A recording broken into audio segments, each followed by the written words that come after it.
हिरणु एक छोटा और प्यारा हरे रंग का मृग एक जीवंत हरे भरे जंगल में शांति से घास चर रहा है। चारों ओर विभिन्न प्रकार के हरे पौधे और झाड़ियां हैं। ऊपर से पक्षियों की मधुर चहचहाहट सुनाई दे रही है और सूरज की सुनहरी किरणें पेड़ों के पत्तों से छनकर जमीन पर पड़ रही हैं। हवा धीरे धीरे चल रही है, जिससे घास और पेड़ों की पत्तियां हल्के हल्के हिल रही हैं। हिरणु का छोटा सा चेहरा बहुत जिज्ञासु और चंचल दिखाई दे रहा है। उसकी बड़ी बड़ी आंखें हर तरफ उत्सुकता से देख रही हैं। अचानक मौसम बदल जाता है। तेज हवाएं चलने लगती हैं, जिससे जंगल में खलबली मच जाती है। बड़े बड़े पेड़ भी जोर से हिल रहे हैं। उनकी शाखाएं आपस में टकरा रही हैं। पेड़ों से सूखी पत्तियां उड़कर चारों तरफ फैल जाती हैं। आसमान में गहरे बादल घिर आते हैं, जिससे जंगल में अंधेरा छा जाता है।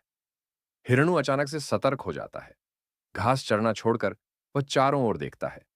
उसकी बड़ी बड़ी आंखों में अब चिंता और अनिश्चितता के भाव साफ दिखाई दे रहे हैं। उसके कान खड़े हो जाते हैं और वह किसी खतरे की आहट सुनने की कोशिश कर रहा है। एक जोरदार आवाज के साथ एक बहुत बड़ा और पुराना पेड़ जड़ से उखड़कर जंगल के रास्ते पर गिर जाता है, जिससे रास्ता पूरी तरह से बंद हो जाता है। हिरणु उस गिरे हुए पेड़ के पास खड़ा है और सावधानी से उस स्थिति का आकलन कर रहा है। पेड़ के पीछे कुछ अन्य छोटे जानवर जैसे खरगोश और गिलहरियां फंसे हुए दिखाई दे रहे हैं, जो डरे हुए लग रहे हैं।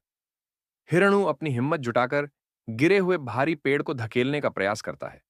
उसकी छोटी लेकिन मजबूत टांगें जमीन पर मजबूती से टिकी हुई हैं और वह अपने पूरे शरीर का जोर लगाकर पेड़ को आगे बढ़ाने की कोशिश कर रहा है। पेड़ थोड़ा सा हिलता है और जमीन से धूल उड़ती है। हिरणु के छोटे से चेहरे पर इस मुश्किल काम को करने की पूरी मेहनत और लगन साफ झलक रही है।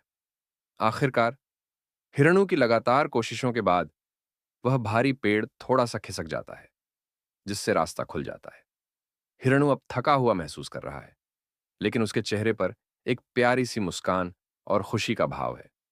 पेड़ के पीछे फंसे हुए बाकी छोटे जानवर तेजी से बाहर निकलकर खुशी से इधर उधर दौड़ रहे हैं, अपनी जान बचने की खुशी मना रहे हैं। आसमान से बादल छंट गए हैं और सूरज की हल्की सुनहरी किरणें फिर से जंगल में चमक रही हैं, जिससे सब कुछ पहले से ज्यादा शांत और सुंदर लग रहा है। सभी जानवरों के चेहरों पर राहत और खुशी